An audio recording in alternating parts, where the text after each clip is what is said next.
Hello guys, চলে আসলাম নতুন আরেকটি ভিডিও নিয়ে। ডিম দিয়ে রুটি তৈরি করা, এটা একটু অনেক মজাদার এবং সুস্বাদু খাবার। রাজশাহী টু বগুড়া যাওয়ার পথে দেখলাম সিংড়াতে এই খাবারটি তৈরি হচ্ছে। তো দেখে আর না খেয়ে আসতে পারলাম না। আমরা সহ কয়েক বন্ধু বসে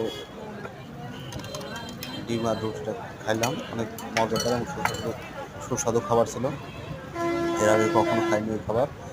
আর একটা রেসিপি ছিল হচ্ছে ডিম আর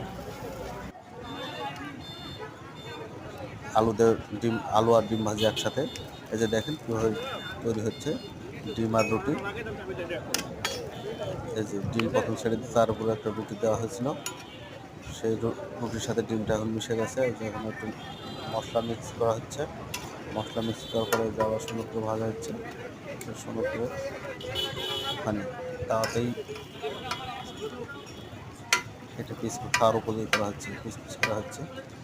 সব কিছু মিলে আমার কাছে অনেক মজাদার লাগছে খাবারটা। যে খাননি রাজশাহী টু বগুড়া যাওয়ার পথে সিংড়া বাস স্ট্যান্ডে খাবারটি আপনারা পাবেন। সকলে ভালো থাকেন।